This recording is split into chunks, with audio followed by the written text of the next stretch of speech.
I recognize the member for Cape Breton Centre. Thank you, Mr. Speaker. We can't fix what we don't acknowledge, and whatever the member chooses to call the situation in healthcare right now, we can't kid ourselves that it's not a crisis. Let's look at the definition, let's acknowledge what the issue is, and let's work together to try to fix that. Believe me, this side of the House, Mr. Speaker, is not saying that the staff that we have is not exemplary, that they're not top-notch, that they are not doing the job that they were hired to do, because we are saying that. What we're saying, Mr. Speaker, is there is not enough of them. Because, you know, I got a call, I had a couple of emails and a couple of calls about this acronym, NEDOCS. It's a measurement tool that emergency rooms use to measure the level of danger, I guess, with which the staff are working. And they only fill them out when they're working in those dangerous situations. They fill them out every day. Mr. Speaker, they fill out these NEDOCS every day, because every single day our emergency rooms across this province are working in dangerous situations. The staff there are amazing. The staff there are doing everything that they can, but there is not enough of them. Mr. Speaker, we have doctors and nurses in emergency rooms that don't get time to go to the washroom. If that is not a crisis, then I have no idea what is. The member opposite talked about working together and it would be optimistic. Well, haven't I been saying that since May 30th of 2017 when I was elected? Let's work together. What part of this is partisan? What part of this healthcare crisis should have anything to do with what color political stripe you are? It shouldn't have anything to do with it. We should all be in this chamber for the betterment of healthcare. And it's you could probably replay every health speech I've made, and it would sound the same. Because, in my opinion, the answers are still the same. We need to work together. And funny enough, Mr. Speaker, at the last healthcare meeting, when I was asking a question to the new Deputy Minister, his answer was, "This is a nonpartisan issue. We all need to work together." It was like, oh my dear Lord, somebody finally listened to me. Somebody finally heard what I was saying. And I met the Deputy Minister afterwards, Mr. Speaker, and I said, well, I commented in the meeting, but I also commented afterwards, and I said, you know what? I've been saying this since I was elected, May 30th of 2017. Why can't we all work together? I've heard the member opposite talk about working together and that we're all here for the betterment of Nova Scotians, but what I don't see, Mr. Speaker, is that actually happening. I've also been accused of not providing suggestions and solutions to the healthcare problems. But, Mr. Speaker, I could name off numerous suggestions, ideas and bills that I and my caucus have put forward to bring some help to this issue. And Mr. Speaker, I'm not looking for credit. I don't need my name on a bill. What I need is my constituents and the constituents of Nova Scotia to get the health care that they deserve, because right now they are not. And while it is fine whether it's 50,000 or 100,000, people, Mr. Speaker, are not putting their names on that list. So we can argue whether it's 50,000 or 100,000, but in 2013, the Premier of Nova Scotia guaranteed a doctor for every Nova Scotian. He didn't say a collaborative practice for every Nova Scotian. The Premier didn't say that we will only have 50,000 people. He said that we will have a doctor for every Nova Scotian, and Mr. Speaker, that has not happened. That is a crisis.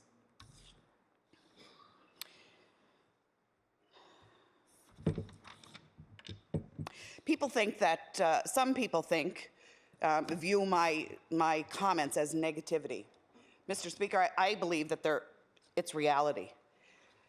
People also believe that I'm against the new infrastructure, which couldn't be farther from the truth, because I'm all about new infrastructure and let's bring on jobs and do whatever we can to employ people all across the province, especially in my constituency in Cape Breton. But what I don't appreciate, Mr. Speaker, and what I do suggest adds to this crisis is the loss of services. Because at the end of the day, I will see in my constituency the loss of an emergency room, the loss of an OR, the loss of inpatient medical beds, and the loss of long-term care beds. Because while we're getting a new facility, these particular items will not be included. And again, Mr. Speaker, I go back to working together. When I stood here in my place in the spring, and I asked the Minister of Health, and I believe I even asked the Premier, do you know where the new facilities will be? Do you know what they will include? And I was told, Mr. Speaker, we do not have that information yet. I do not know the answer to that question. Mr. Speaker, I will tell you, as I stand here on my life, that I have now since found out that these decisions were made in March, that there were certain stakeholders taken to meetings, and I would be glad to call them. These decisions were made in March, not our local councillor, not the local MLA. Nobody was included in these decisions, Mr. Speaker, and we were not told the truth in this chamber when I asked those questions. And I think that's disgraceful. I'm speaking the truth. Order. Order. Order. Order. Order. We're not essentially calling people liars in the chamber. You're not allowed to do that. You know that. Member for Cape Breton Centre. And aside from that, it seems to me that the only people that were included in any of these decisions were the people who were on board for the loss of services and the new facilities. No matter how many times you announce or re-announce the same thing, it still comes up the same. We're losing services. We have families who are desperate, Mr. Speaker, to get health care and mental health care, especially for their children.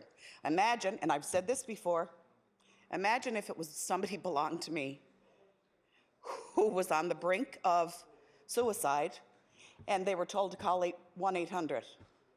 Oh, my head would literally blow off. And I'll tell you, I can't imagine, and anybody in this chamber should realize that. Imagine, call 1-800.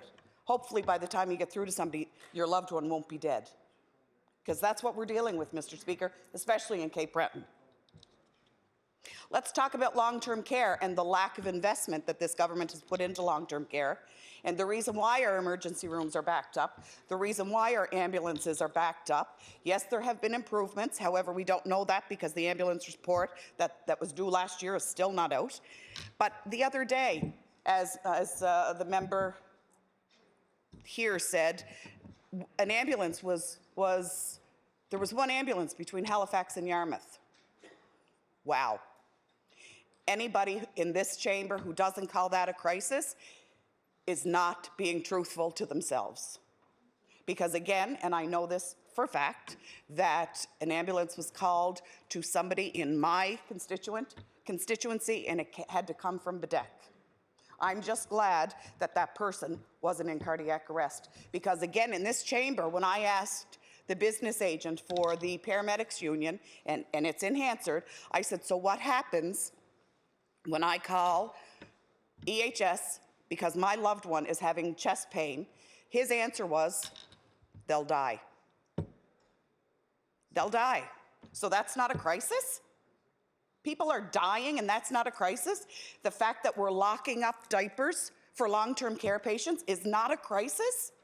Imagine going into a long-term care facility and your loved one sitting in their own mess for God knows how many hours because this government has cut $5 million from the budget. They cut 8, put 3 back. When I went to school, that still says you're $5 million short. They get 2 to 3 diapers a day. And staff take into their own hands to break the rules because John Doe is sitting in his own mess for the last couple of hours. What a disgrace. This government should be ashamed of themselves to put that on the seniors who have come before us to prepare this world and to make our lives a better place, but yet you let them sit in their own mess. That is a disgrace.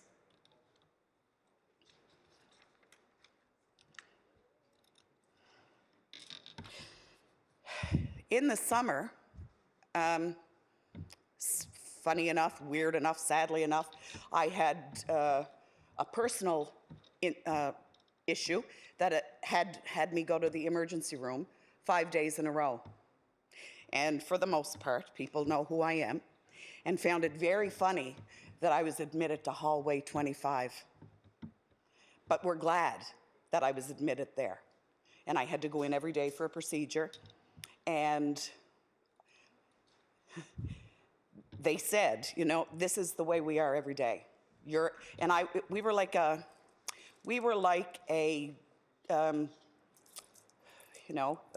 convection, thank you, conveyor belt. We were just bang, bang, bang up the hallway. And I had to have an area that I couldn't expose looked at. So after the IV treatment that I was receiving in the hallway, they had to find a space so they could see how I was doing. This government doesn't think that's a crisis. And I mean, I'm nothing special. That's actually the line of a song. But I'm nothing special, but I got to experience it firsthand, and I watched the staff in that department running. And, you know, I said, I'm in no hurry. I've got a huge IV bag, you know, do your thing. But how does this government not think that that's a crisis? And, you know, maybe luckily enough, nobody on the other side of the house has had to experience that firsthand. I'm just happy and thankful that it was nothing life-threatening or very serious for me, because I didn't mind sitting there because I was contained. But imagine if you had a loved one who wasn't contained. You know, I saw an older gentleman he was exposed. He was in the hallway. They had nowhere for him to go. And he was there in a Johnny shirt. Mr. Speaker, I would say that if that was somebody in my family, I would be, the minister would be hearing from me again. Aside from the lack of nursing home beds that we have in this province, imagine being married for 60 years and your loved one being sent 4.5 hours away. Because I do have those constituents as well, Mr. Speaker, that their loved one is now 4.5 hours away. The other person who's left at home can barely maintain their home because half of their money, at least half, is going to the nursing home, and they're left home alone to maintain, aside from losing their loved one. And then there's the fact of having to raise money in order to provide the proper equipment so that the staff that we have in our nursing homes, in our ICUs, that they have to raise money in order to, you know, the ICU staff, I know, are raising money so they can go away on learning opportunities, so they can learn the latest and the greatest. I know staff in nursing homes that are raising money, and I've said this before, for lifts in the Maple Hill Manor. They are raising money, they're fundraising so their patients or their residents can be lifted and transferred properly, and so that their staff don't get an injury. What part of that does not say crisis? You know, let's find a prettier word. Would that, you know, it doesn't matter which way you slice it. It's a crisis, you know, and I think at the end of the day, we're not doing anybody any service unless we're honest. Deal with it however we have to deal with it. I would be only too happy to do whatever I could to take part, but I'm always excluded. It seems my counselor and I are excluded from everything, but that's another day. I would be happy to see and work with this government or any government who could provide us with the leadership, with the direction, and with the ideas and insightful process to move this forward, to take our province out of the crisis it's in, to protect those who have come before us, and to protect those who will come after us. Thank you.